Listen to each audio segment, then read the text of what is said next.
Over 200 bodies recovered after an Air India flight. A Boeing 787 that was bound for London crashed right after takeoff, striking a medical school. Joining us right now is Billy Nolen. He's a former FAA acting administrator, also chief regulatory officer at Archer Aviation. Billy, thank you for being with us today. Obviously, we're just over 24 hours out from this accident. It's hard to have a real idea of what happened, but that certainly hasn't stopped speculation in other places. As somebody who understands how aviation works, who understands how these things will be investigated, what can you tell us, understanding that there's still a lot more information that will come? Well, thanks. First, Becky, thanks for having me on. I'll just say that my thoughts are with the families, with the first responders, with the Air India team. To your point, at this point, we have more questions than we have answers for. But I think it's helpful to kind of step back and think about what should have happened, and that's sort of what sort of guides the investigation itself. So you've got a qualified and current crew who's flying this flight. You've got an airplane, Boeing 787-800, that's been operated for about 11 years. You've got a hot, heavy day, if you will. This was slated to take off on roughly a 9-hour flight from Ahmedabad to London's Gatwick Airport. So as we think about all of those things, now that, of course, we hear that the black box, that the flight data recorder has been recovered, the investigators will, they're in a data and the fact collection phase at the moment, and they will certainly try to get to some answers as quickly as possible. The video, there are several videos that exist of the plane. It's been heavily analyzed on social media and other places, too. I'm sure you've gotten a look at it. What's your takeaway from what you see in that video?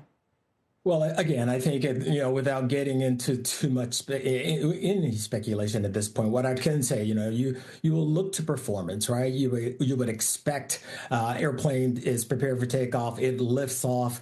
Typically, what happens is that once you've got a positive rate of climb, the pilot flying will call for positive rate, flaps up. You would then climb out, and at some point, you start to clean up the airplane. That means that you retract the flaps and the slats, right? We see in this video that the landing gear is still in the extended down position, right? So those will be things certainly that the investigators will focus on.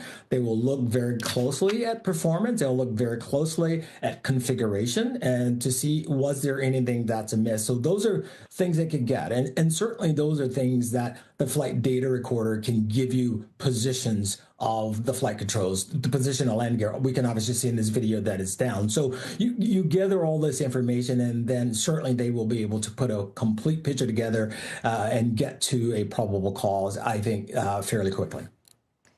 I mean, this is a Boeing jet with GE aerospace engines that are on it. Air India has a very good reputation for maintenance and being able to make sure that they have upkeep and taking care of those planes.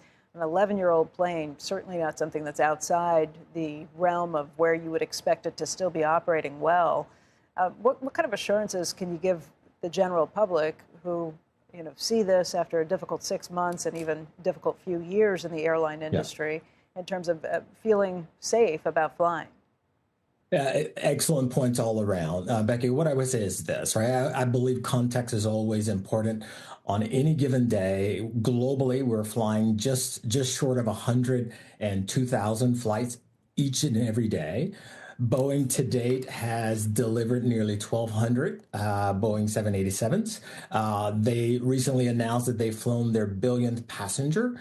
All of that suggests that you've got a very this is one of the most technologically advanced modern jetliners. So, from a perspective of the big picture, we've got a very safe system. Now, I'm just back from Mexico City, where I was attending the Association of Latin American Airlines, where the airlines come together and they were discussing flight safety. They were discussing operational excellence. They were discussing training. So these are things that aviation professionals and regulators around the world are very much focused on. To your point, we look back at every one of these unfortunate events, say, what's that lesson learned? How do we continue to ensure the flying public that it is safe to fly, that our systems, both here in the U.S. and abroad, are robust and resilient? And certainly we'll take every lesson from this tragic event and say, how do we prevent that from happening again in the future?